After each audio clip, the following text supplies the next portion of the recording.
Camera choose. Stop recording. Button. Alright, there we go.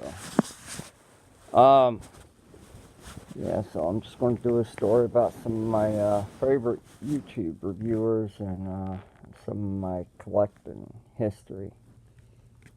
So, when I was a kid, of course, I collected stuff like He-Man and Turtles. My brother was a big 3 3/4 inch G.I. Joe collector. He had dresser drawers full of the figures. He didn't care about the vehicles. He didn't have very many accessories. What he cared about the most was the figures. He used to play with them like they were fighting and stuff. And that's pretty much all he ever done with them. Like they were boxing or wrestling or whatever. But then I got into Turtles, and then, I got into die-cast, NASCAR collectibles, and die-cast, and trading cards.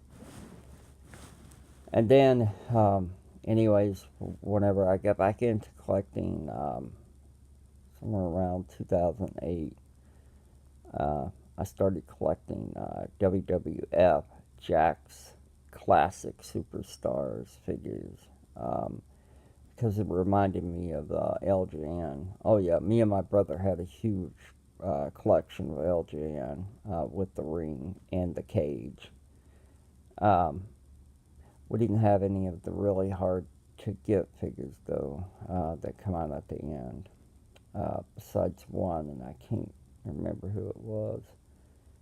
I don't know how we got that one figure, but anyway, so I started collecting those, and everything that I collect loose stuff, because it's, I want to fill it, mess with it, pose it, put it on the shelf, whatever, put them in the ring. So they reminded me a lot of, LJNs, like the chubbier guys were, like humongously big bellies and stuff, and that's kind of like LJN was, and everybody had huge muscles. So I got, God, I don't know, probably 82% of those. And then I moved on into like Marvel Legends. I started collecting those, and I got a lot of those, and I started hearing about these things called Hot Toys and Sideshow Collectibles. So I started looking into those, how expensive they were, and just thinking, I'm not going to pay $200+ for one figure.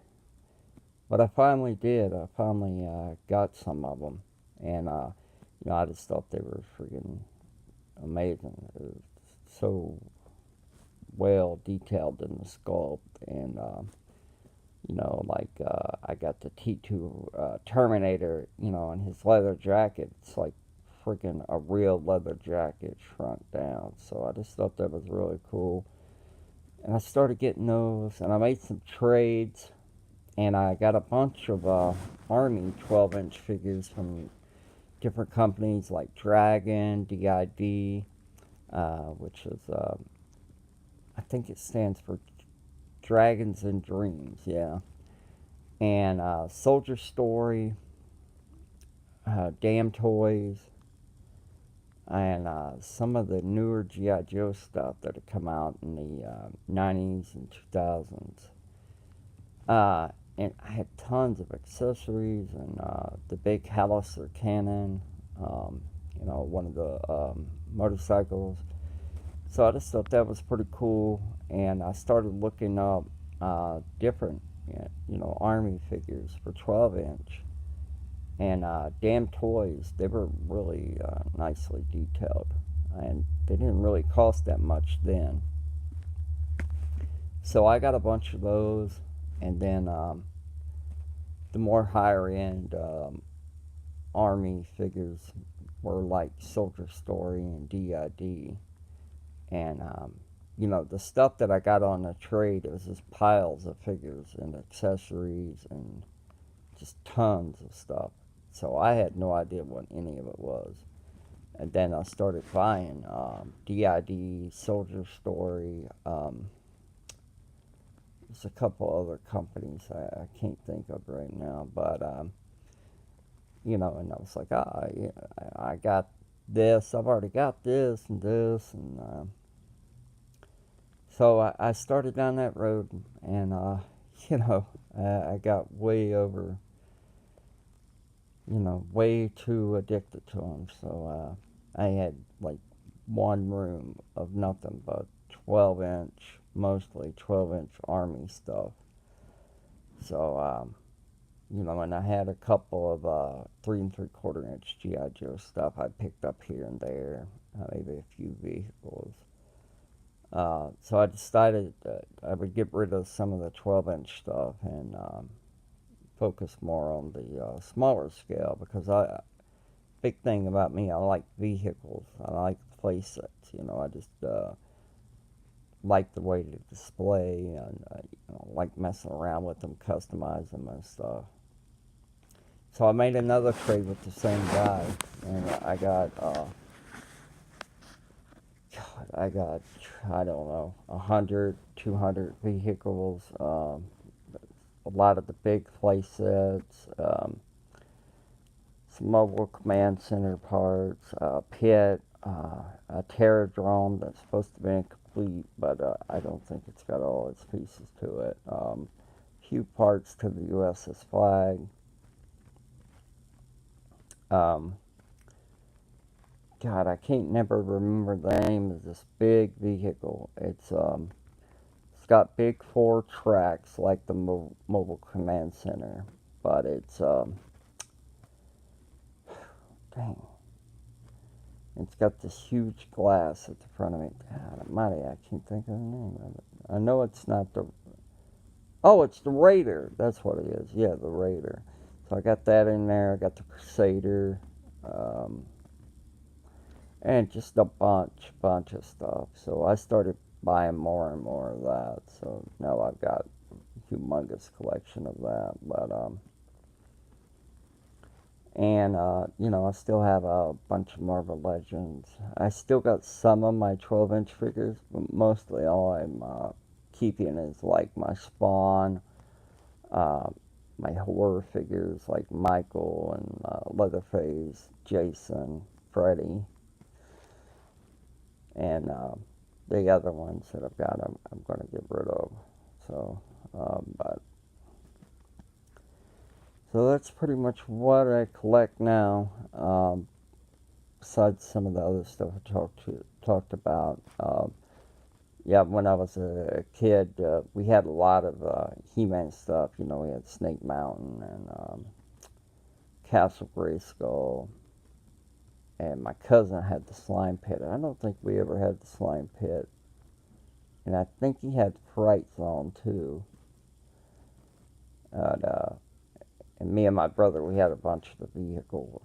We have a few Transformers, but not very many. Oh, and also I collect Transformer alternators now. They're pretty much like little detailed models. You know, I don't transform. I leave them in their alt mode. So, and mask was another thing I had when I was a kid, and I would never put the stickers on them. I thought the stickers were so horrible on the mask vehicles. I didn't put I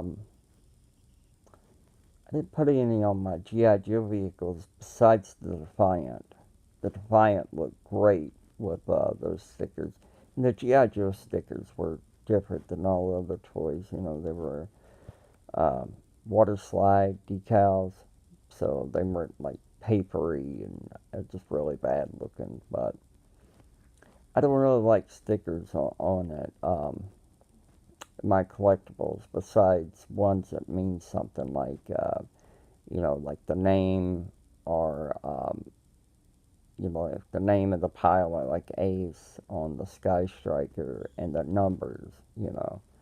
I don't really like putting like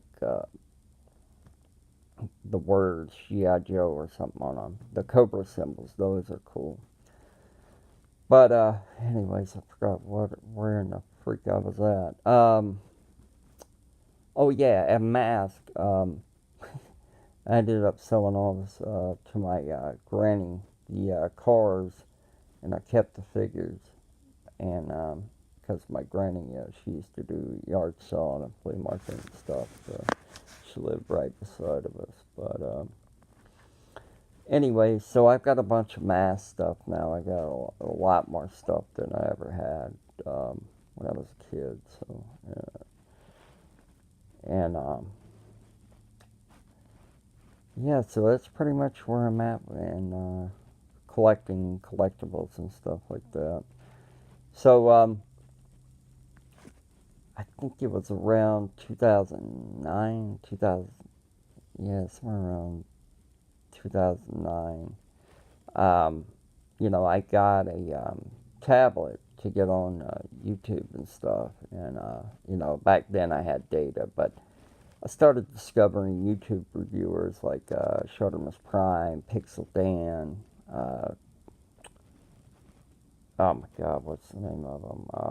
That new Toy Spell, which had Pixel Dan and Duvall from Toy World Order and a bunch of other guys in it. And Joe Biz 34, I believe that's the number he goes by on YouTube. Everywhere he goes, he changes that last number. So it's pretty cool. He does reviews of a lot of like really high scale 12-inch customs, mostly horror, but it does have a few things that are not horror. And Once Customs, which is a customizer of horror 12-inch figures. Um, and before I got into 3 3/4 inch GI Joe really deep, I started watching Forum 2X57 and just listened to his videos a lot, and just brought back a lot of memories of commercials and cartoons and toys that I'd seen in Toys R Us and stuff going down the aisles whenever we went there. So I had quite a bit of knowledge of GI Joe when I got back into 3 3/4 inch, which I never really had much, like I said before, just a few vehicles and a handful of figures. But let's see, and then trying to think of all the really good YouTube reviewers. Rhino, this guy named Rhino, he used to be a really good reviewer. He don't do reviews anymore, and they had a little podcast, him and a bunch of other 12-inch collectors. I think it was called Figure Talk, so I used to listen to that quite a bit. And customizers, I used to listen to customizers a lot, like Anthony's Customs and Glenn Webb, one of the best customizers ever. Um, and his buddy over in the UK, Craig Warrack, yeah. So, and then I discovered Count Stankus. He's got a lot of 4-inch Star Wars early stuff. He's got tons of reviews on that stuff.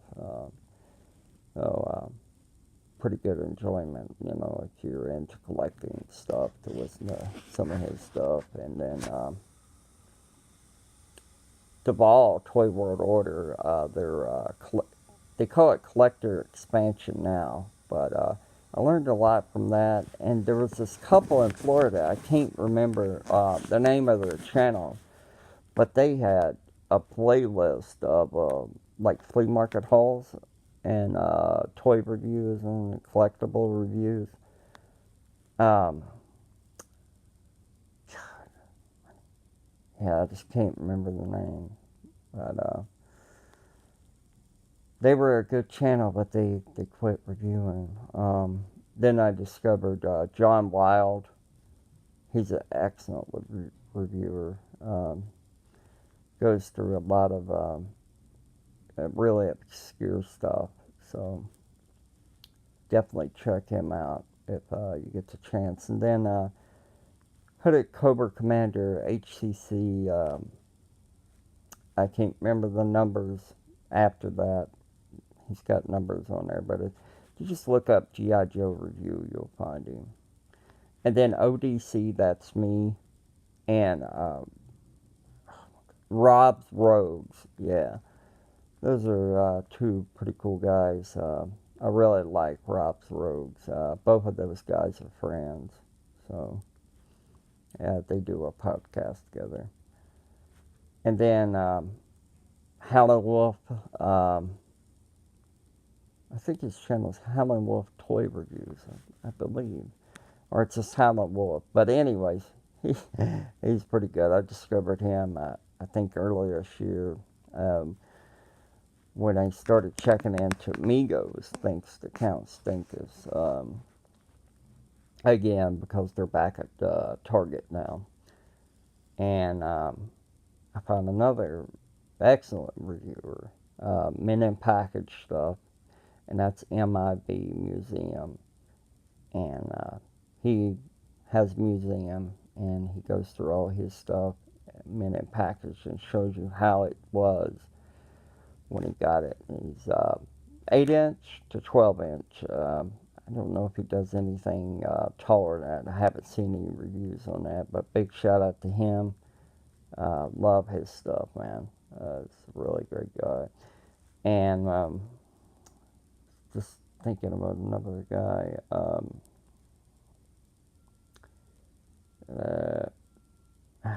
Yeah, I can't remember now.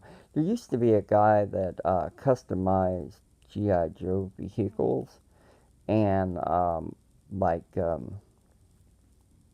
World Peacekeeper vehicles into G.I. Joe stuff and Humvees. And he was a veteran, but I cannot find his channel no more. I don't know if he erased it, whatever happened to it. But he was a really excellent viewer, excellent customizer. He had some things about, making effects for water, but his vehicles are freaking amazing, man. I wish I could remember the name of that channel. I don't think it's around anymore, but and then oh yeah, my friend Overlord Toy Reviews. I met him through Count Stinkus's and Optimus B. I think Optimus B was his name. Podcast that they used to do, collectors talk, and then Count took it over to Collector's Dungeon. So check that out. It's good stuff there. And there's so many of them. So many different. Oh, Wayne's Butler. It's a guy up in Canada, and he's an excellent reviewer. Really good reviewer. You can just tell he's a really good-hearted person too, man. But I think he quit doing reviews too. Last time I checked, there really wasn't any reviews up there. But yeah, check those guys out, and I'm out of here. Later. Camera chooser. Back. Button. Stop recording. Button.